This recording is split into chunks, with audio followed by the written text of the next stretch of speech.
আসসালামু আলাইকুম, সবাই কেমন আছেন? আশা করি ভালো আছেন। সো আজকে আমি আপনাদের সাথে শেয়ার করব মেকআপের সবচাইতে ইম্পর্টেন্ট এবং প্রাইমারি একটা পার্ট।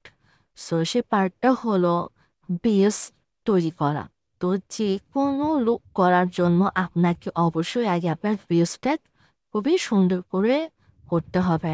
তা না হলে কিন্তু আপনি যেই লুক করেন না কেন, সেটা পার্টি হতে পারে, এনি লুক, আপনার কিন্তু সেটা আপনার ফেসের সাথে মানাবে না। সো বেসটা অবশ্যই ভালো মতো করে নিতে হবে। তো প্রথমেই ফেসটাকে ভালো মতো ক্লিন করে নেবেন, দেন হচ্ছে আপনি একটি প্রাইমার ইউজ করবেন। তো প্রথমে হচ্ছে আমি একটি প্রাইমার নিয়ে নিলাম। তো প্রাইমারটা আমি খুব জেল বেস প্রাইমার, যেহেতু আমার ড্রাই স্কিন, অ্যান্ড যাদের ড্রাই স্কিন তারা অবশ্যই জেল বেস প্রাইমার ইউজ করবেন, এবং যাদের অয়েলি স্কিন তারা হচ্ছে একটু ক্রিমি টাইপের প্রাইমার ইউজ করলেই ভালো। বাট যেওটা কিন্তু যে কোনো স্কিনের সাথেও অনেক ভালো মতো অবজার্ভ হয়ে যায়। তো প্রাইম পরার পর এখন মোস্ট ইম্পর্টেন্ট হচ্ছে সানস্ক্রিন লাগাতে হবে। সো আমি এখানে হচ্ছে এই সানস্ক্রিনটা লাগাচ্ছি, এটা কিন্তু অনেক বেশি ভালো এবং প্রাইসও খুবই রিজনেবল।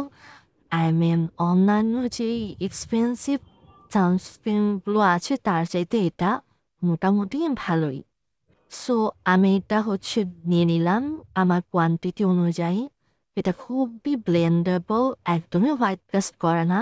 আপনি চাইলে শুধুমাত্র সানস্ক্রিন দিয়েও আপনি নর্মাল লুক ক্রিয়েট করতে পারেন।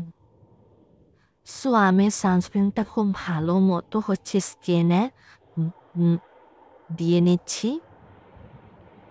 সো দেখতেই পাচ্ছেন কি সুন্দর করে স্কিনে বসে গিয়েছে।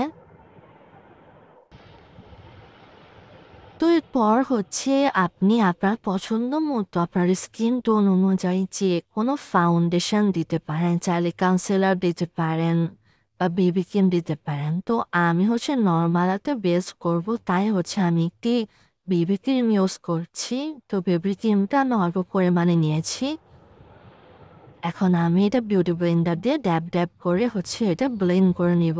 দেখতেই পাচ্ছেন কি সুন্দর করে এটা ব্লেন্ড হয়ে যাচ্ছে।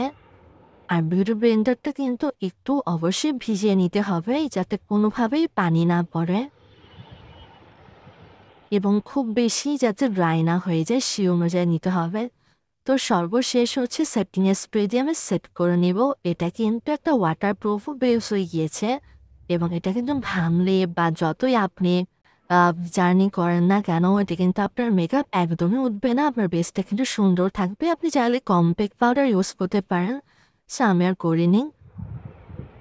সো আশা করি আজকের ভিডিওটা আপনাদের কোনো না কোনো হেল্প এসেছে। তো আজকের মতো বিদায় নিচ্ছি। আল্লাহ হাফেজ।